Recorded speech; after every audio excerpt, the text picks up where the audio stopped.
Welcome to Eye on New Paltz. I'm Debbie Gewertz, your host for today. This is our first show of the season. Eye on New Paltz is a magazine show comprised of stories about campus life, on campus and off campus, that affect you, the student. This show is created by students here at New Paltz who are interested in television and also interested in life here at New Paltz. We cover stories from Greek life to where's the best place to eat in town. Our first story for today is rock climbing. We'll go to rock and snow in town and find out what materials we need for rock climbing and how to use them. We'll talk to some actual mountain climbers and see some in action. Did you know that there's a place in New York State where people come from Canada, Europe, or even Australia just to visit? Well, where is this place, and what's the attraction? The place is New Paltz, and the attraction is mountain climbing.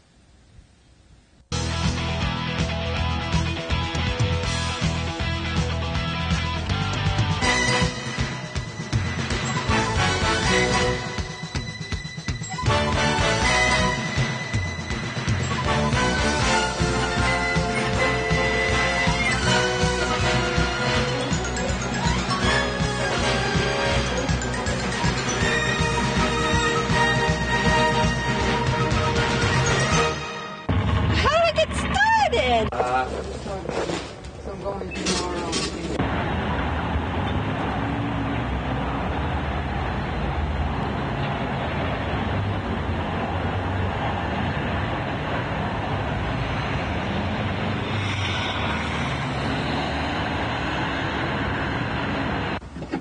Hi, how you doing? My name's Rob. I'm interested Rob? in rock climbing. I was wondering if you could tell me a little bit about it. Certainly.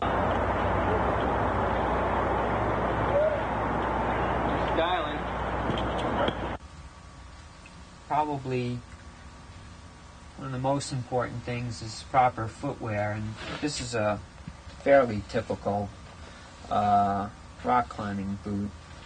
It's soft, lightweight, and it has a sticky rubber sole and rand, and they differ slightly. This rand, you see there's no rand on the heel cup on this shoe.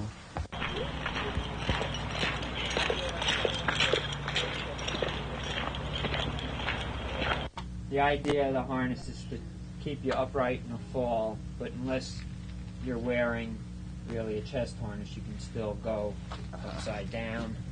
But since it fits you properly, lock your heel through. You won't slide out of the harness if you do go upside down. It's going mainstream climbing. In England now, they teach it in high school gym. And in Europe, they have a World Cup circuit that's going out. Eventually, we'll wind up in the Olympics. It's an unusual rock formation. I don't know of any other place in the world that's quite like it. It's used to be a sedimentary rock, and it's got horizontal layers in it, and it was metamorphosized and crystallized. So it's like it has the solidness of granite and marble, but all the texture and cracks and stuff that you get in sedimentary rocks.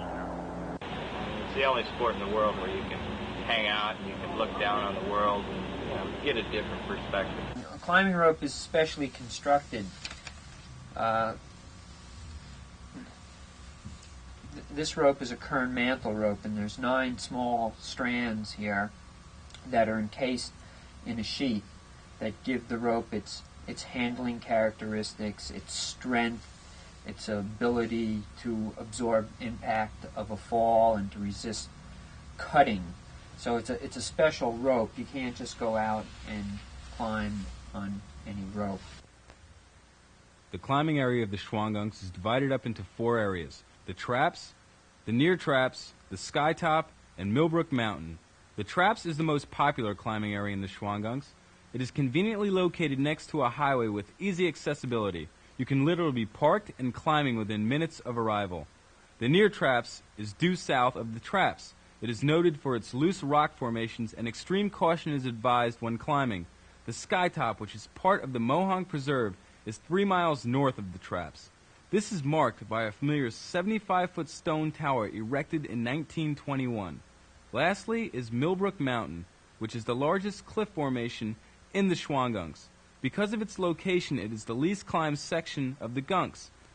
If you do not know where any and I mean any of these locations are, I really suggest that you get out more often. Okay, Bob, you have a rope and your harness, a couple sewn slings, a pair of shoes, a couple of carabiners, a locking beaner, and a belay device, and 2 excellent books on the subject. I think with a little instruction, you're ready to climb, and that'll be about $400. Okay, great. It's an addiction. You go out, you think about it, your hands start sweating, feet start sweating, you get into it. It'll take over your life if you're not real careful. Thank you, Bill, for that story about mountain climbing. I think I'll keep my feet on the ground for now. Next up, we have a story about Greek life. Some people here on campus are unfamiliar with Greek life and what an important role they play here. We'll speak to Dan Robb, the director of Greek life, on some controversial issues. College Greek life. Is it all parties, or does it serve a significant function on campus? These students seem to think fraternities and sororities here play an important role in college life. They represent the Greek life here on campus, and they were here for Greek Awareness Day. They got together and worked hard to make Greek Awareness Day the success that it was. We then talked to Dan Robb, head of Greek life here at New Paltz. We're looking at leaning a lot more toward community service, working with the town, the community, and the college to help better all those environments through a variety of cleanups, building projects, and other such activities to help the college become more aware of Greeks on the campus. We'll be holding a series of workshops, hopefully one a month during the second semester, in order to help people understand a little bit better what Greeks are about on campus. What services can you give me an example that the Greeks already have performed for the campus or community? Sure, we have several Greeks last semester raised money for the National Kidney Foundation, one that raises funds annual for Ronald McDonald House, another works with the NAACP, another organization helped to build a playground at the lot across from Vandenberg Learning Center, and others of them have held campus cleanup days, can drives, clothing drives for the needy, assisted the Roman Catholic Church in town. Now, there's a lot of controversy recently over pledges and hazing. What moves have the Greeks done to meet that controversy? Sure. It's kind of a two-pronged approach. The college has a very strict policy on hazing, which encompasses not only our policies, but also state law, which was recently strengthened in January of this year. The Greeks, on the other hand, have attempted nationally, many of them have eliminated pledging in order to eliminate hazing. Others have made very strict rules against hazing in their national fraternity. On our campus, specifically, the Inter-Greek Council leans much more heavily toward their organizations providing community service, educating their members through condensed pledge processes which do not or should not include any type of hazing, and that includes both physical hazing, which is more what people think of when hazing comes to mind, and also psychological hazing.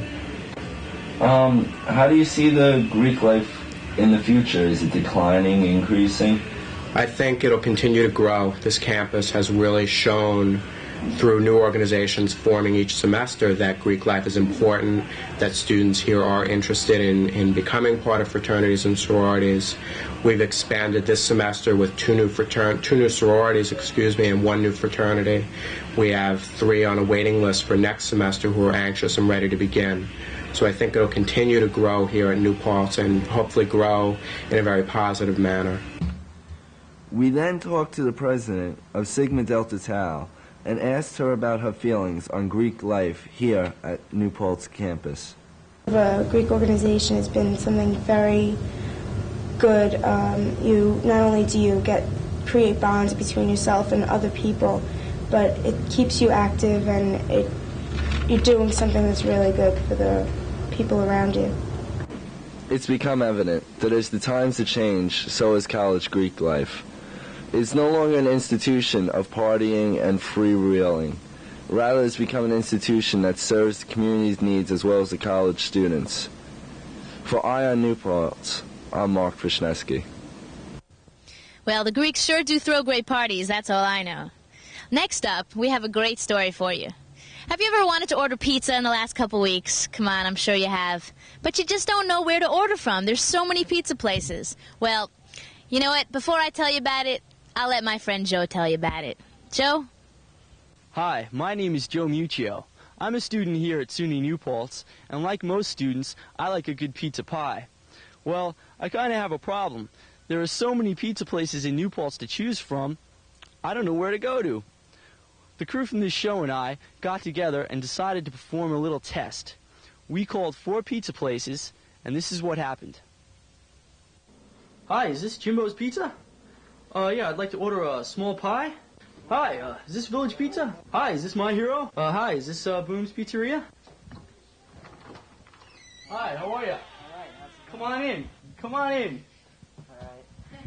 How you doing? Do you think your pizza's the best in town? This is Jimbo's Pizza, by the way. Pizza.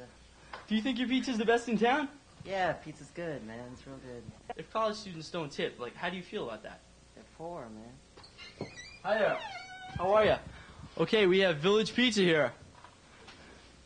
You got the money, bro. I have the money. I have the money. What comes in your mind when you think of pizza? Beer. Beer. That was my answer before. Beer. Hi, how are ya? Good. Come on in. Come on in. What pizza place are you from? My Hero. My Hero. Okay, we have My Hero Pizzeria here. What comes to your mind when you think of pizza? Money. Money. All right. This guy knows. This guy knows. All right. Do you feel you got the best pizza in town? No. If we don't tip you, are you gonna be like mad? Yeah. Perturbed? He's gonna be mad. Well, I think we better tip this guy. Sorry about that. Hi. How are you? What's your name? Oh, I'm doing fine. Dave. My name's Dave. Okay, this is Dave. Dave from Boom's Pizza. Dave, you're an hour and 8 minutes late. Hey, and doesn't it feel good? What comes to your mind when you think of pizza? What comes to mind? I think of tomato sauce, mozzarella cheese, sprinkled on the top, a lovely crust floating on the bottom, bits of flour. Oh, that's beautiful. My Hero. My Hero? Pretty cheesy, huh? Pretty doughy. Pretty doughy? Yeah. You want to try another piece? Sure. Okay. Let's try, which one's, let's see, what's this? This is Village Pizza. Okay. Let's try some Village Pizza. There you go. You go first. Where? How's it taste? Good spices. Very good spices, but a little bit oily. A little bit, but it's good spices. Nice dough. Okay, that is really good. Yeah, this one. What kind is that? This one is Jimbo's. Jimbo's.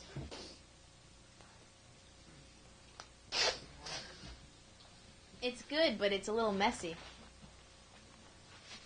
Yeah. It's quite messy, but it tastes good, right? It's a good taste? Yeah? What do you think? Yeah. The dough's not very thick. No, huh? it's a lot of cheese. A lot of cheese. A lot of cheese. Okay, we need to try Booms. Booms. Okay. Okay. Here we go. It's going to be a little cold, but...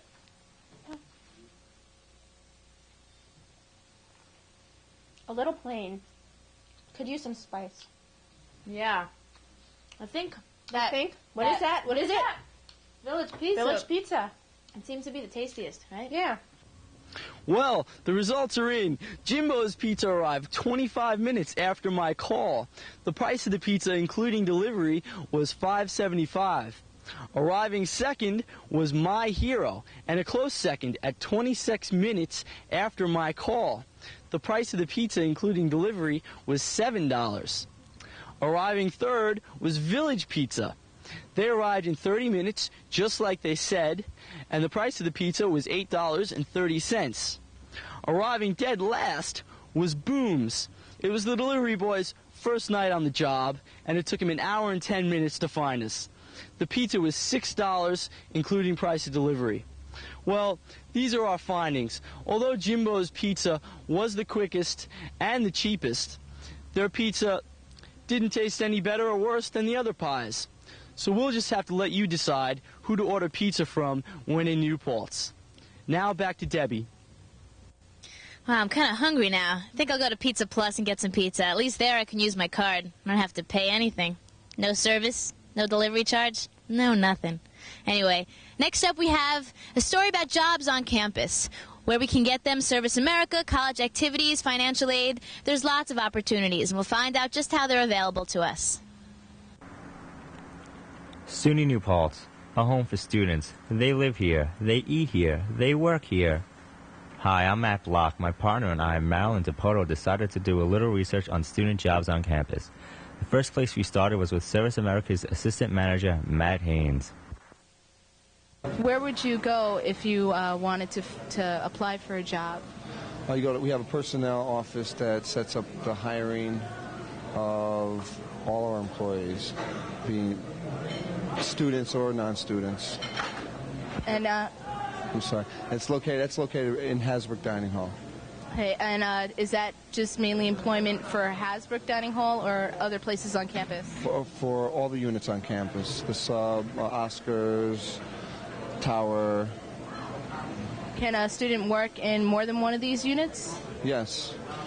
We have students now that work at more than one unit on campus. And what is the standard pay? The standard pay is $4 an hour, with increases of 10 cents every semester you return, and if you're a lead, the increase is 50 cents every time you come back. Some of the jobs that students can perform at Hasbrook Dining Hall are cashier, beverage and condiments, and line serving. However, food service jobs are not the only ones available on campus for students. We spoke with Maureen Lohan-Bremer at the Financial Aid Office located in the Administration Building. She informed us of the two types of work service. There are two types of student employment opportunities available on campus. The biggest program that most people are familiar with is Work Study. Work Study is a federally funded financial aid program based on need as determined by the financial aid form. Students must fill out the form every year, and then when it comes into our office, they are evaluated as to their need, and if they are eligible, they are notified in the form of an award letter. Temporary service is on-campus employment for students not receiving campus-based funding. Campus-based funding would be work-study funds, SEOG, NDSL, Perkins, or EOP monies.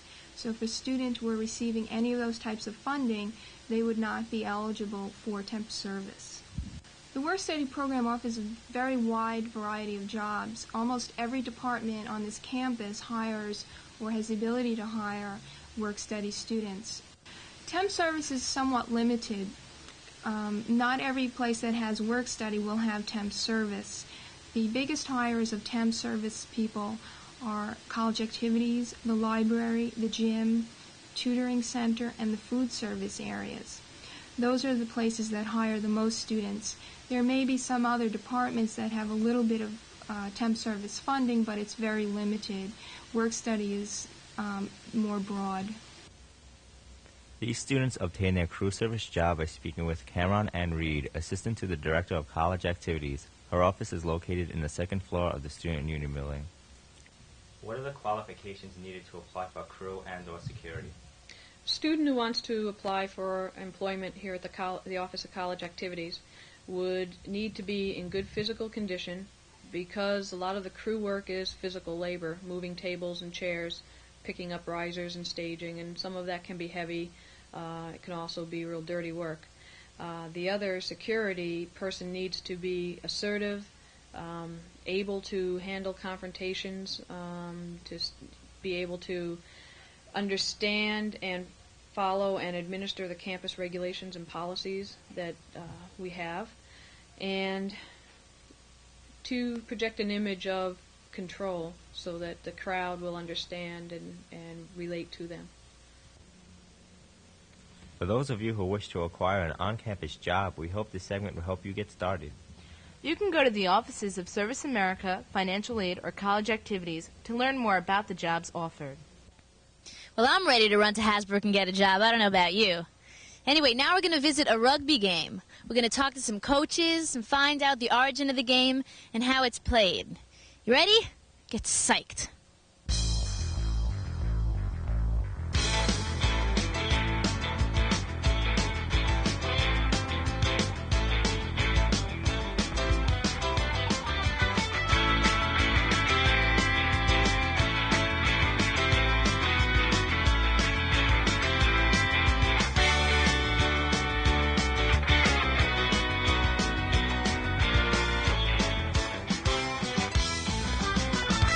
I'm the new assistant coach, Brian Shippers. We have our head coach out on the field that's called Sean Gang. This is our alumni coach right over here, Stu Schwerner, one of the founding fathers of the rugby team. What you got to understand is rugby is a gentleman's game which came over from England. The object of this game is to pass the ball backwards. There is no passing forwards in rugby. The object is, like in football, to place it over into like a touchdown area, which is called a try zone, that the ball must be placed down. What's happening right now? Okay, rugby involves a lot of kicking. In rugby, you want to have possession 99% of the time. If you don't have possession, you will not score in rugby. So what they're trying to do is, the only way to pass the ball forward is to kick it. And the object is to kick it as high as you can. You want a high trajectory kick so you can receive the ball and run underneath it. Anything low is a forward pass to the other team, which you do not want. What's happening over there is when the ball is on the ground, there's always a live ball in rugby unless it goes out of bounds. What they try to do is they come together. We bind on, our side binds on and their side binds on, and you push over the ball until the ball comes out behind the last man's feet. And then play will resume out to the backs, as you can see them winged out along the back right now. What's happening right now is a scrum down. This is like a face-off. The object is, you have a scrum half and you have a scrum half for the other side. They'll throw it in, and each side will start pushing over the ball. Once the ball comes back, see how it came back? He gets it out to his backs now, and they run the ball up and pass it back vertically. Okay. Right there, when he dropped the ball forward, that's called a knock-on. That's an illegal penalty. Penalty to the other side. Here's Sean Gang, captain of the rugby team. Like I said, it started in England. It started with very little rules. It was basically a kill the man with the ball. And they started to get a little more rules. They started to add lines, more and more lines. There used to be just straight outside boundary lines. Matter of fact, in the early days where the first couple of fields were, there were brick walls stopping play. And, you know, people would be running into brick walls, which was pretty out of hand. And then they started to make it a little more, a little more safer. Started adding different lines. Now we have such safety items as we have a police line 10 meters back from the end line so no one can get hurt. And we're trying to make the sport a lot more safer, even though it's pretty much of a crazy game. Rugby, a fast-moving, hard-driving sport, a sport of tradition, a sport that takes guts. If you're interested in learning about the game of rugby or would like to actually join the team, go down to the games and learn a little bit about the sport. They'll need new players next spring. It doesn't matter if you're big or small. There are different positions on the team for everybody. Rugby, a great sport. Support the New Paltz rugby team.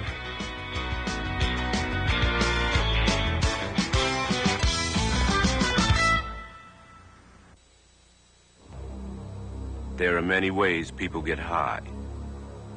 When you're high, your judgment is faulty. You could take risks with sex, and AIDS could be an uninvited partner. Using drugs can destroy your body and your mind. Don't let drugs put you at risk for AIDS. Find out more about how drug use and AIDS are related. Call 1-800-342-AIDS. And now we present from Parker Theater the making of Shakespeare's As You Like It, which the theater department put on in early October.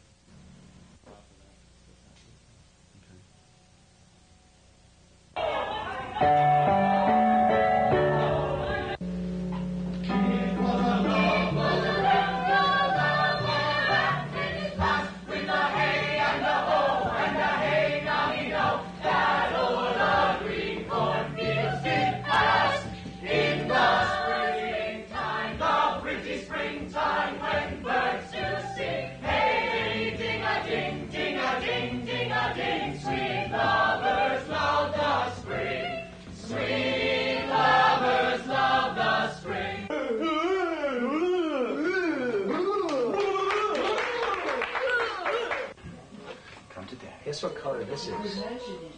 I put every base I have on my base. You do? Character. Not a weed's touchstone! Those that are good manners at the court are as ridiculous in the country as the behaviour of the country is most mockable at the court. You told me you salute that at court, but you kiss your hands? That courtesy would be uncleanly if courtiers were shepherds.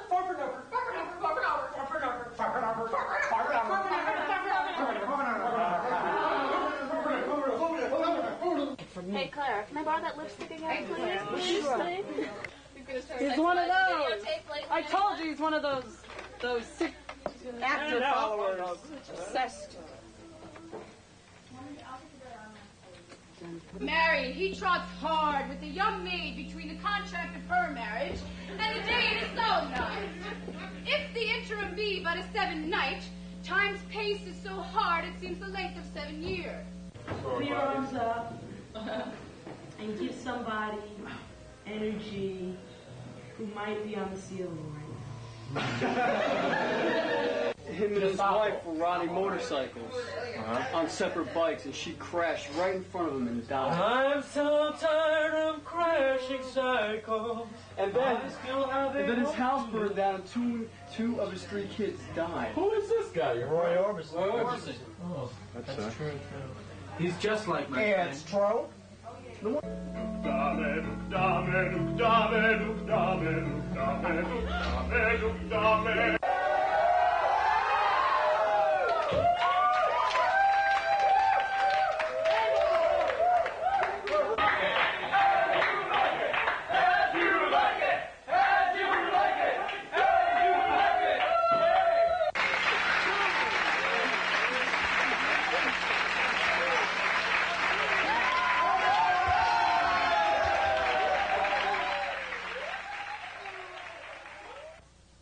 Well, there you have it. We learned a little about rock climbing. We saw some Greek life on campus, where to order a pizza, what jobs are available to us here on campus, and we went to visit a rugby game.